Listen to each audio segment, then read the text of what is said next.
Hello, everyone. My name is Catherine Halling. I was recently voted Bakersfield's favorite bookkeeper, and I have some books to go over tonight. You may know that I am running for Bakersfield City Council.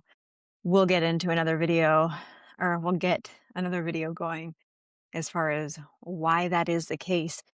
But for right now, I want to give you a little look at a city council meeting, how to go into the agenda, and how to get the backup on some of those items that never get pulled from the agenda, so you can have a little bit of an idea of what is going on. So we will dive right into it. The first thing you're going to do is just go on over to Google and you can type in Bakersfield City Council meetings. The first one that pops up is perfect. It'll take you straight to meetings and agenda. You can scroll down to the meeting that you would like. I love this interfacing with the city. I think it's so easy to use. My recommendation is to go to Agenda HTML. We will pop right over. The nice thing about this is that it gives you the agenda with a bunch of links, but also gives you the video. This video isn't cut like the one is on YouTube, so I actually prefer to use this one. I am going to skip past ordinances and resolutions. I want to go to some change orders. This gives you a good idea of the culture that goes on in our city as far as getting bids goes and contractors and that sort of thing. So one thing you should know, everything here is going to be more expensive than it is in the private sector because prevailing wage is at work, and prevailing wage is dictated by the state, which says that for certain types of jobs, we pay this amount. Oftentimes it is double market rate. So let's go into the first change order. This is with Bowman Asphalt. Now this is their change order number 1. They are numbered because we have change orders so frequently. The first document is just the administrative report. Here's the thing you want to look at here, is it'll give you a little bit of a summary as to what the change order is for, but I like to look right here. I have the original contract amount, $520,000 for whatever work they're doing. This change order is $41.2 thousand.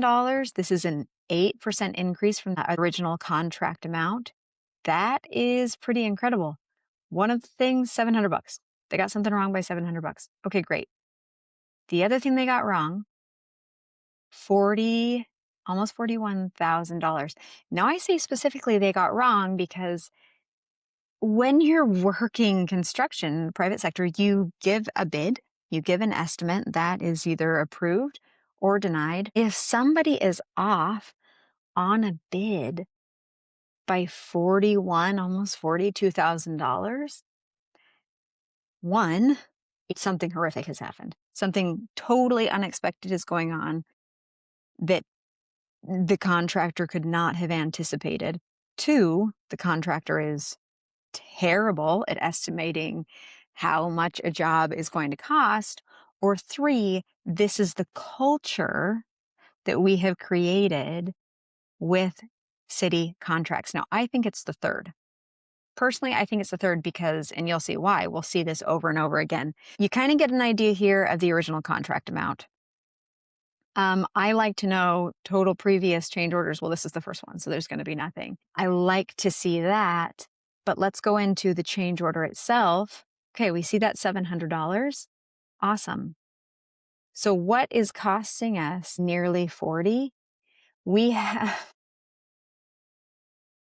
misunderstood how much asphalt we needed by 370 tons. I don't know what that is in cubic yards, but wow. I would need a lot more information about what happened here before I approved an extra $40,000 in asphalt. I would also want to know if we're ever going to hire these people again. So those would be my questions. Let's go down to the next one. This is change order number 4 for this company, Days Generator Service. This change order is $45,000.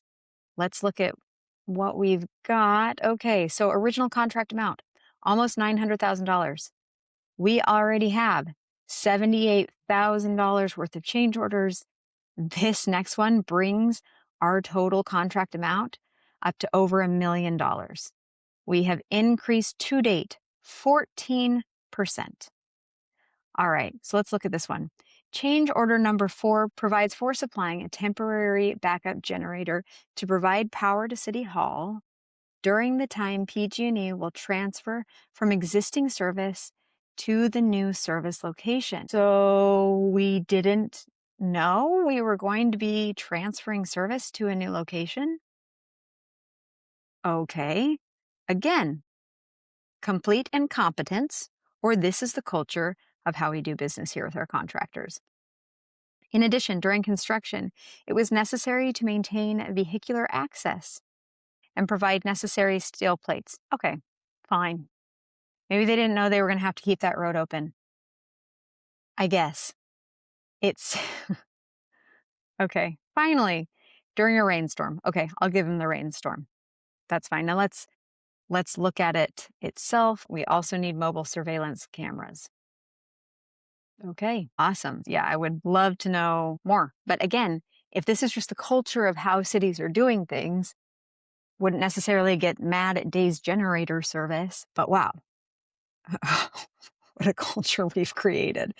Number 3, this is for Engineering Systems DBA Agilitech for a signal coordination part 2 California Avenue between Mohawk and Oak. Let's take a look at it. Change order number 1, $90,000.